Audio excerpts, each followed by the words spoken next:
can talk to you all. So come and join us over at the Manor Park Classics valuation arena. I'm with my good friend Jim. He's normally in his waistcoat. He's in t-shirt and shorts today. Now Jim, we're talking about the variety of stuff we find at Manor Park Classics. Everything from 2 grand to 200 grand. We should talk about this car. This went through a recent sale bought by a discerning collector. What can you tell me about the Rover 75 Vanden Plas? Well, I'd have to take issue with a collector, but anyway. No, the car is a very, very rare car. They were made by Rover as ministerial cars. Not many about. I think there's less than a handful, Mr. Paul. I think it's about 4 or 5, I think. Yeah. I think this put it rarer than a Bugatti Veyron is what we're saying here, Jim, really. Yeah. And valued as such, I think. Well, I might revalue it for you, you know, for insurance purposes, obviously. But the car is, it's unique, it's great. Find another one is the thing. And as the car's being parked up here today, the number of people who have talked to us guys about it, out of interest and wanting to know all about it. It's a fabulous car. Was it the forensic team from Rochdale Council asking if you'd managed to wipe it down okay? Yeah, CSI have been here, but yeah, they're going to talk to you a bit later, I think. Let's just walk through this car. We'll talk about it. So this was a car that I bought, ladies and gentlemen. I actually went to Manor Park Classics, put my money where my mouth was. This car was the first across the block. If you've never bought at auction before, generally speaking, the start of the day is a very good time to buy, Jim, isn't it? Because people haven't quite woken up yet. And also, occasionally, sometimes people fall asleep at the end of the day as well, don't they? Yeah, often, yes. But this car it was a second or third car through, if I recall. The first car? The first car, the very first car, yeah. Hence, it came at the price it came at. But yeah, what a car, what a buy. It was, it's amazing. So it didn't have a huge amount of history, but had an MOT. And the thing about these cars, they were actually converted by McNeely. And what McNeely did with a standard Rover 75, this car left the line as a green metallic car, believe it or not. Went to McNeely, then chopped it here, added 8 inches. Imagine the work that goes into actually extending this car by 8 inches. So it's bespoke roof, bespoke doors, bespoke glass. Everything else has to be done. The tunnel has to be done. Everything's converted. The centre console's made for the inside. So a huge amount of work, almost twice the cost of a normal 75. And I paid for this, Jim. Can you remember what I paid for this with fees? £1,600, give or take, thereabouts. Yeah. Yeah, very cheap car. Very cheap car. What a lot of fun. And the whole thing about the festival, the Unexceptional, is you don't have to have a flash car or an exciting car for most people. But I think the Rover 75, a coach-built Rover 75, that's kind of like an exceptionally unexceptional car, isn't it? Absolutely, every time. What a great car. And, you know, if you want a car that turns heads and gets attention, this is the one. So I paid with fees about 1,500–1,600 quid for it. What would we value this at? Now, I think I nicked it. I think that was the right place, right time. I think I could easily double my money. I think on a right day, I think this retail with a few little jobs done, I think that could be 5 grand, you know. Maybe. If I was Bumble thinking £500, but you know, I think. That's mean. No, I think you're right. Find the person who wants one, and the price is unlimited. It really is. Yeah, we call it the Dis Maybach because obviously it looks a bit like a Maybach, but obviously it was a lot less money.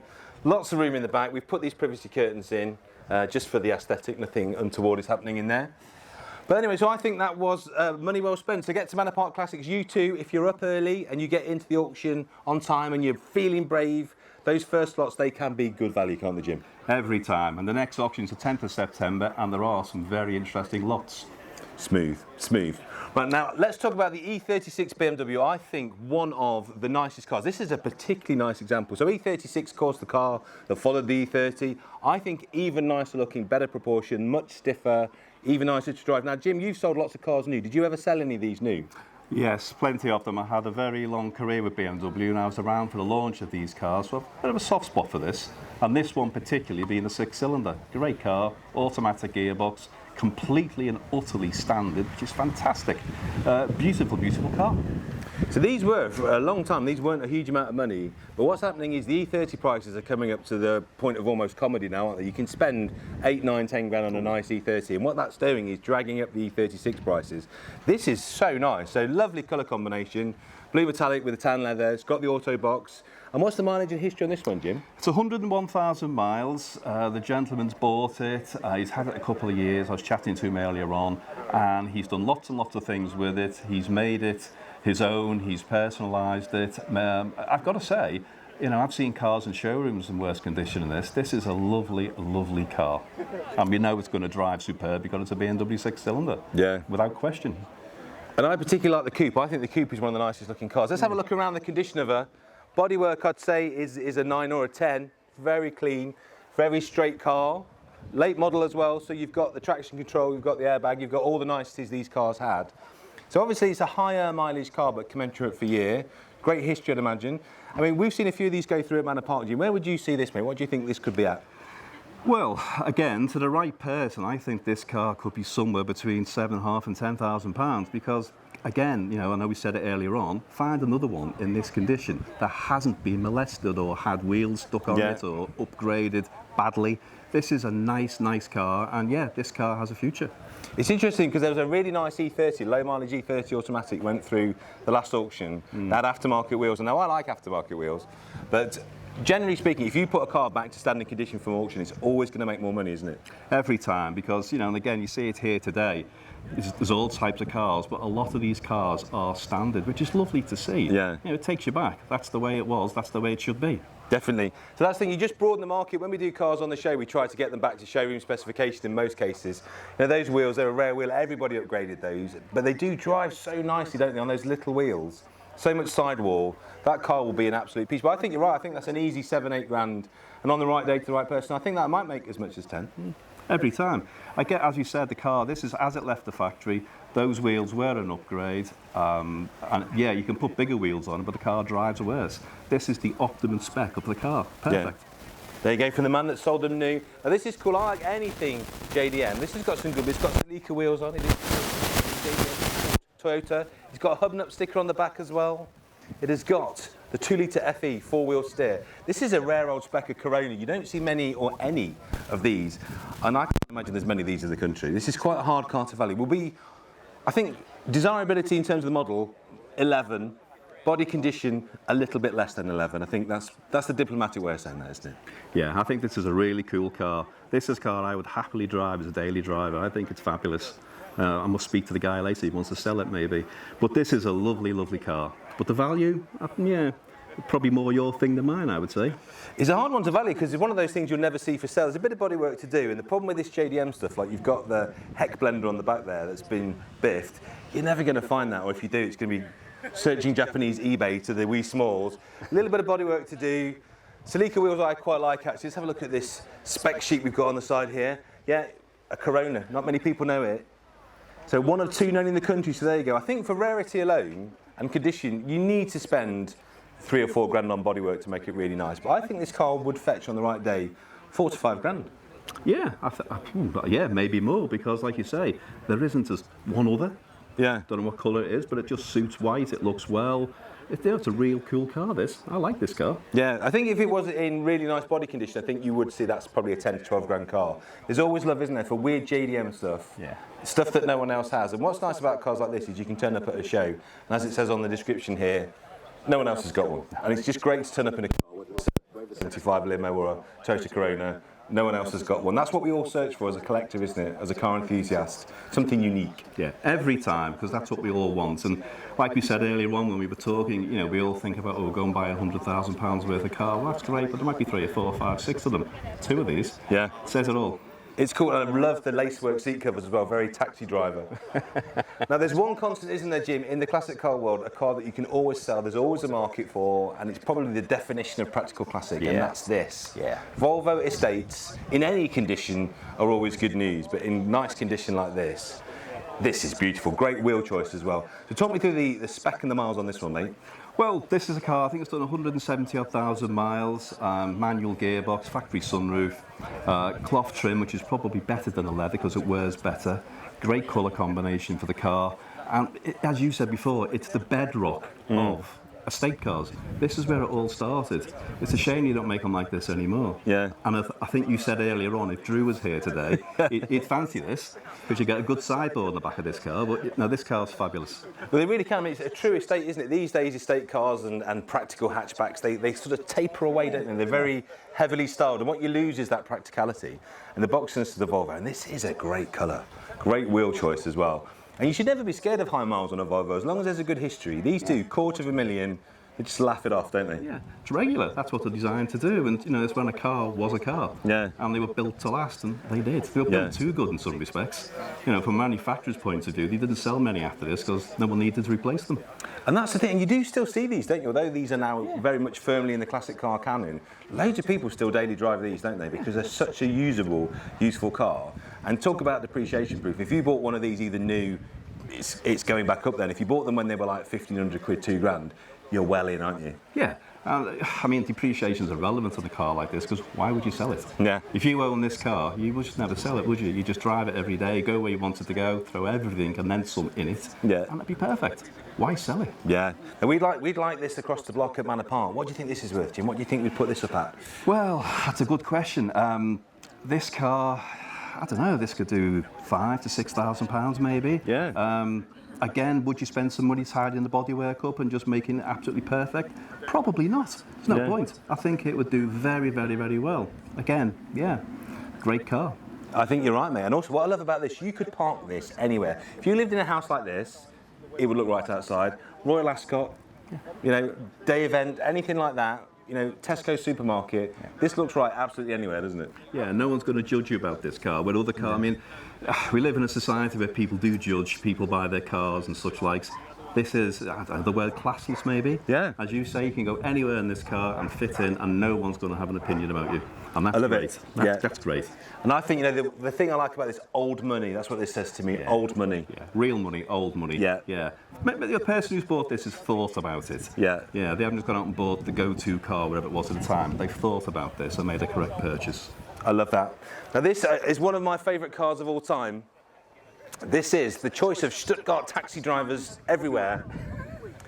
Mercedes W123, very nice with the factory roof as well, and a 300D. These were the taxis. There's a great story about the demise of the 123. So when this car finished, because they are so beautifully over-engineered, I have one of these as a 200 4-speed petrol. Apparently the taxi drivers in Stuttgart, when Mercedes announced that the 124 was coming, which is a great car, but it's not this, is it? No. Apparently there was actually a protest. They actually went and protested in the factory because they were so upset they were losing these as their taxis, and that the 124, as brilliant as it is, I mean, these are just hewn from granite, aren't they, these? Yeah, very much so. I mean, it's when a Mercedes was a Mercedes. Things have changed slightly latterly, but yes, this car, it's not only taxi drivers, it was very popular with certain dictators too. And that tells you the story, doesn't it? Yeah. So it's, these are, I mean, this car will go for another 40 years, and we'll just keep going and going and going. Yeah. And that's what it's designed to do, and that's what it will do. What I love these though is I think the styling is absolutely fabulous on them, but also, daft as it sounds, they're not stupidly expensive to maintain. A lot of the service parts for these are available as pattern parts, so you can keep them on the road for not a lot. There's a few bits to do on this one, a few little bits of bodywork to do, and I really think it's probably a car that you would want to sort out. Great colour as well. Let's have a look at the interior spec, automatic 300D. Yeah, but again, you know, because it's quite a sensible, usable, practical classic there. I mean, there's a little bit to do, isn't there? A few bits of bodywork to do. What's the mileage on this one, Jim? Do we know? I don't know the exact mileage on it, to be fair, but on one of these cars, it doesn't matter. Yeah. You know, this car's been looked after, it's serviced, it'll go around the clock many, many, many times. And the thing I like about this is the colour. You know, this is a car which, again, a bit like the Volvo, will blend in, will become something you could go anywhere in and not be offended, not offend anybody. And it's original again as well, you know, the wheel caps, the chrome. It looks fabulous, you know, the 3-star on the bonnet. Yeah. You just don't make them like this anymore. They don't. And also, you're right, mate. I don't know if I would restore this. The more I look at it, I think it looks quite lived in. Had a little bit of paint on the wing look there. Yeah. A few bits and pieces. But I think you just keep it nice, make sure nothing deteriorates too far forward, and just enjoy it for what it is. Yeah, absolutely. Every time. It's just a great, great car. And, you know, if I had to go out and buy a saloon car today, I'd buy one of these as a daily driver. Yeah. You know, and I'd just happily use it. I wouldn't think twice about going anywhere in it. Every time. What do we think it's worth, Jim? So needing a bit of love, but eminently usable, where would you see that? What estimate would we put on that at Manor Park? Well, I've seen these in various conditions, various states, but looking at this one, yes, it does need a bit of love, but, you know, would you do it? I don't know, maybe not. Leave it as it is. I think this would do £4,500 to £5,500. Again, on the day, maybe a bit more with the right customer. If you did the paintwork and you made a concourse, 10 plus. Yeah, great car, really cool car. Whoever owns that, well done. Now we're talking about stuff that I think epitomises this event. The Festival at the Unexceptional is all about cars you used to see everywhere. Everybody had one, everyone's nan had one, everyone's auntie had one, everyone learned to drive in one. The Vaxhaul Corsa, this is particularly nice, a GLS, but you don't see them anymore, do you? Corsa B, what a great car. I think the design has aged really well, don't you? Yeah, it's quite rounded, which is quite nice, because you know the thing now is cars tend to be square and straight and angled. This has just got a nice curvy shape to it, which appeals. Yeah, very 90s, isn't it? Very. There's nothing wrong with that, by the way. But let's look at the specs. So it's a GLS, so it's quite high up the Corsa ladder. This is perfect. Perfect. Festival of the Unexceptional. This is what it's all about, isn't it? These kind of cars. So what do we think? What's the mileage on this one? Do we have any history with this car? I've not spoke to the chap about this car, but the car, I mean, look at the condition of it. Yeah. It's amazing, isn't it? It's amazing. And then, as you say, the factory sunroof, the interior is beautiful. I mean, I'd struggle to value this car. I think this is a hard car to value because it's so nice and it's unexpected to be this nice. Yeah. It is, and I think this is one of those cars that if you put it through a sale, you'd have to just go on the day and see what it made. Yeah. If the right person was in the sale on the right day, this could do, you know, 4, 5, 6,000. I was going to say, it feels like sort of 4 or 5 to me. It could run up. I think it could surprise a few people, this. Yeah. And also what's really interesting, I think people are wanting the cars that they learnt to drive in. I think people, when they get into the sort of 30s, 40s, there's a nostalgia, isn't it? The cars that you remember, the cars that meant something to you. And I think a lot of people have a Corsa story. Yeah, I mean, I suppose if you went round today and spoke to 100 people, you're right, everybody would have had one, or somebody knew had one, or they went somewhere in one and had an experience in one maybe. But no, great car. And it's quite nice being a 5-door as well. I think that's nice. Most of them are 3-door. Being a 5-door is just that little bit better. And also, I wonder if that's why it's so standard, because I remember in the Max Power era, which I remember fondly, and I was there, everybody modified these, and it was generally the 3-doors they modified. The 5-doors kind of got left alone. Yeah. But I wonder if that's why it's such a survivor. I think you're right. Yeah, I think you are right, because, you know, this is the car which, as you say, people learn to drive in. You know, people's friends' aunties had one. I know my auntie had one, funny enough. And I think fondly of the car when I was younger. Obviously, I'm younger than you, so I remember it. So, yeah, great car. Brilliant. Now we're coming on to the next one. This car is very familiar to me. Hello, mate. Good to see you again. You're right. Very good, thank you. Now this car was actually in the Concours de l'Ordinaire last year. It is that quality. This we know. I mean, this is a show quality car. We've gone from the Mercedes, which looks lived in and needs a little bit of love, but is all the better for it. This is ready to show. This is a Nissan Bluebird. Now, if you're my age, I had many nights coming back from a nightclub in the back of one of these. These used to be the taxi of choice, the mini cab of choice, but actually a fantastic car. Really well engineered, brilliant engine, superb build quality. I mean, have you got any experience with these? You sell many of these any time? Well, I never actually worked for Nissan, I have to say, back in the day. But yes, I sold a couple of them used cars. I remember the saloons, and I remember the hatchbacks, and the ZX was the model to go to, because that was the high performance one. But I was walking around this car earlier on when the chap first arrived, and I was like, wow, how on earth do I value this car? It's perfect. It's beautiful, and it's got a great history to tell as well, which is in the side window, which explains the car's history, and it's an absolute credit to the current owner and the previous owner. Value-wise, I think it's quite a big number, don't you? Because this stuff's super desirable now. And also, what was funny, at the time, nobody really commented on the shape, because they were everywhere. You know, everyone's had one, every mini cab driver owned one. But actually, when you stand and look at the design, the styling, really well proportioned glass house. Lovely design, very kind of sort of 80s angular, isn't it? I think the outlets are just an inspired touch, and the fact this has got the original wheel trims on just absolutely makes it for me. Beaded seat cover, full taxi driver spec, but again, that great engine. I think, shoot me down if you think I'm wrong, I think that's pretty much a 5-figure car now. Absolutely agree. Yeah. It's how far into 5 figures you go with it is the question. Yeah. And you know, you were saying the design and the aesthetics of the car. If Nissan or any other manufacturer turned out that car today, and it was a new car on the market for sale, it would blend in. You wouldn't think it was as old as it is. It would just become a normal car. Well, have you seen that? So Hyundai have just done an amazing 74 Giugiaro concept car, which kind of harks back to an old concept they did. And it's all angles. It's all basically this. It's all like low wing line, angles, square edges. It's coming back. And what's interesting is cars like this, because people will remember them, it's just super. I'm going to ask you, Mick, as you're here, and obviously we spoke a lot last year. Come on, tell us about the car. Just give us a little bit of the backstory, because you know all about this and how you got it. Why is it so nice? Or how is it so nice? Well, as you said, I've got the previous chap that owned the car to thank for that. He purchased it brand new from the AFG dealership in North London, and he initially bought it with a little Nissan Micra for his wife. Planned to keep the car for 10 years, but fell in love with it and kept it for nearly 30. Garaged it the whole time, and unfortunately, because of his health deteriorating, it spent the last sort of 10 years of itself in the garage. So when I took the car, it's all original.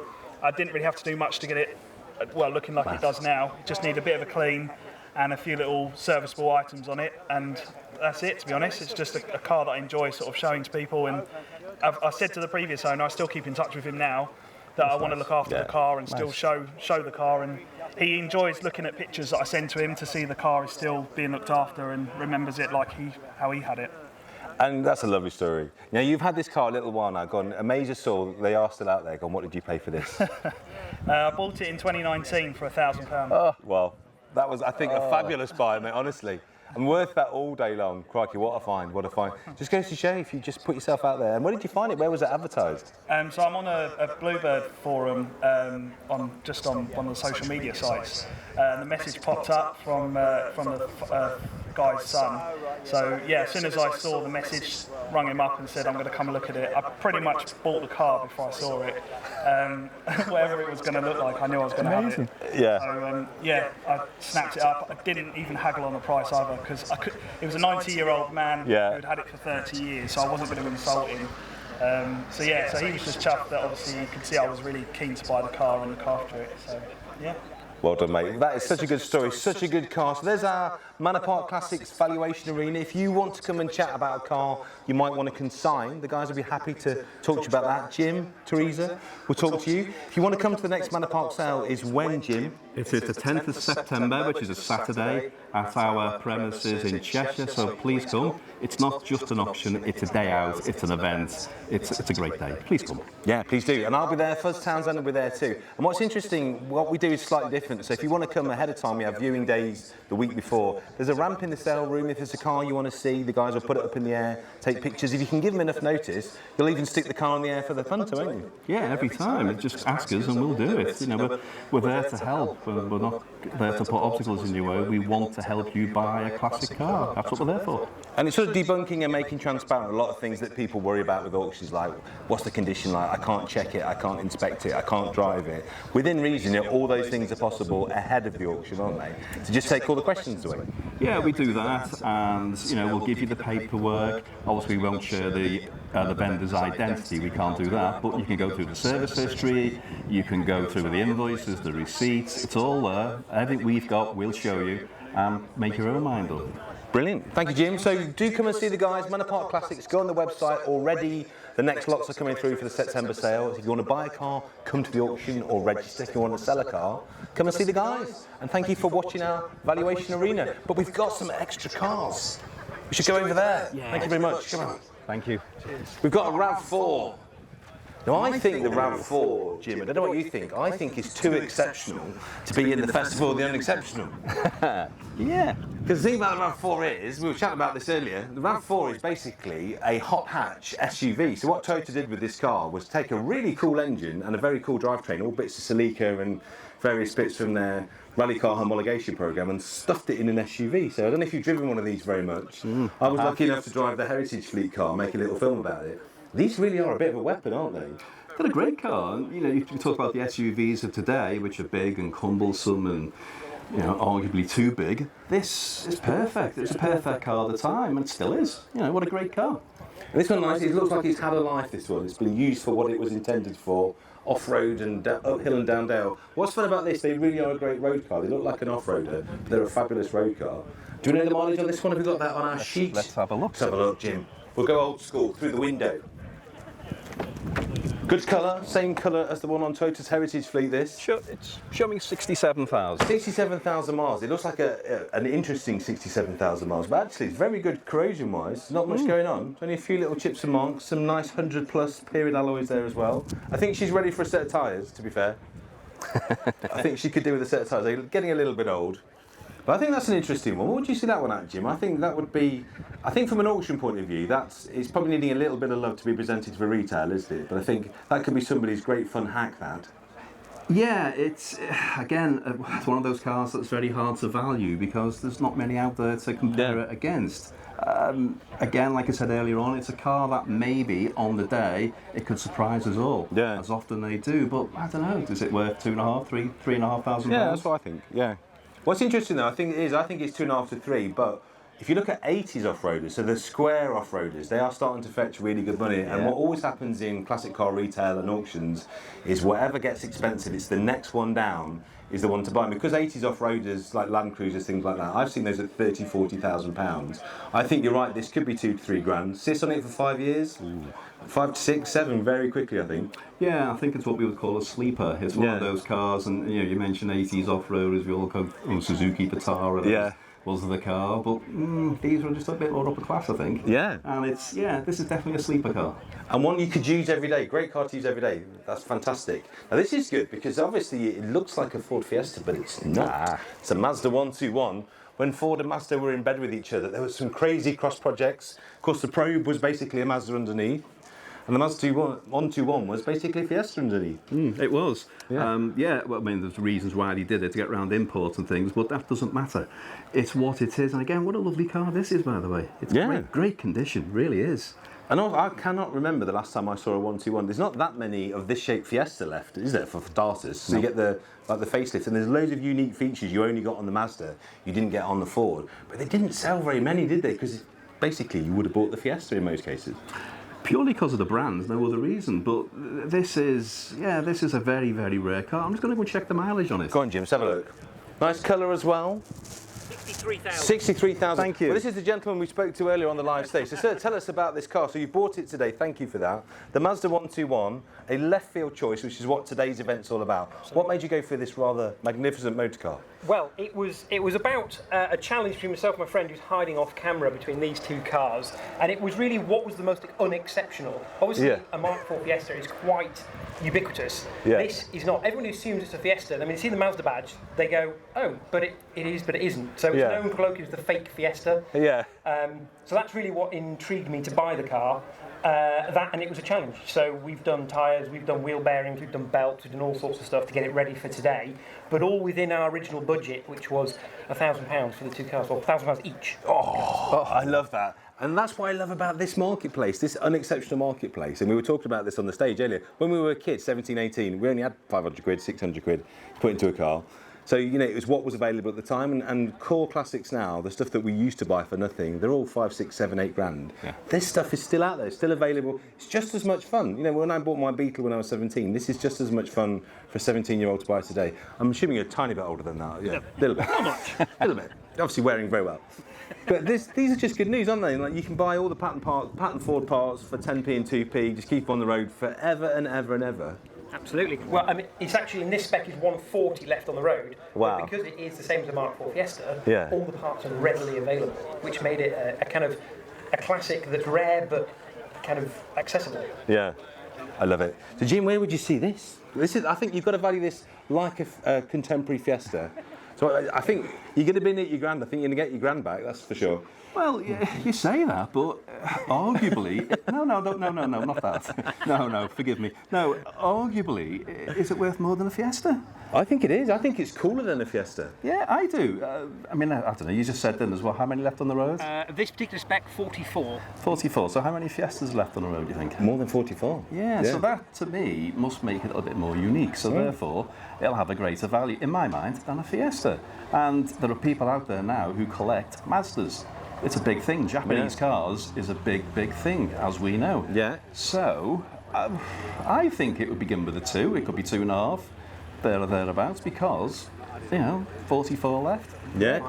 Very rare car. Yeah. Find me another, that classic phrase that we always say, find me another. If you can't find another, then it's worth money. Yeah, absolutely right, every time.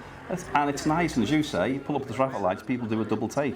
And that's good, that's the fun of it. Yeah, well bought. I think you've doubled your money there, mate, well done. Excellent. Fantastic, at least doubled your money, possibly more. When it comes to this one, complete ringer, there is no way this car is unexceptional. First of all, it's 205, which is really cool. Then it's a Roland Garros, which I think is actually cooler than a GTI.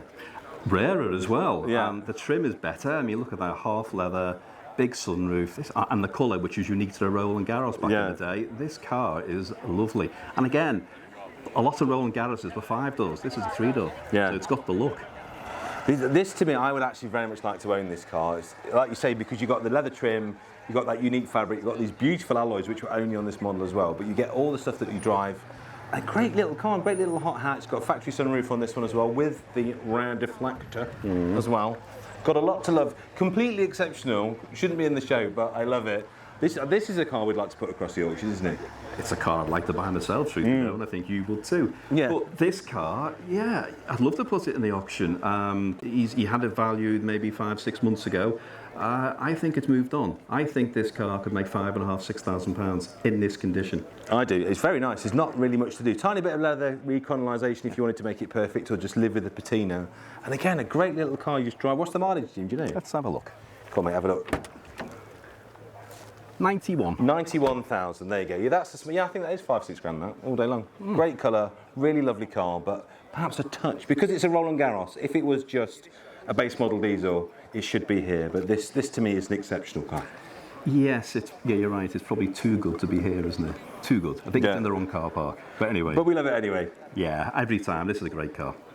Jim, thank you so much, mate. Thank you for your words of wisdom. Jim, as you can tell, knows what he's doing. If you want this man's experience at your disposal, or our lovely team, there's T, there's Will, there's Elle, there's everyone here, there's Roger. If you want your car to be consigned in the next Manor Park sale, come and see the team. If you want to have a look what's going through the next sale, go on the manorparkclassics.com website, and they're all there. They get uploaded every day. And follow us on social, because we're making loads of videos, loads of behind the scenes, you name it. Every time. So yeah, www.manorparkclassics.com. Have a look. As Paul says, it's not just about selling cars, it's a bit of fun as well. Yeah. And that's what we bring back to it. So please come and have a look. Thank you, Jim. Right, enjoy the rest of your day, people. Thank you so much.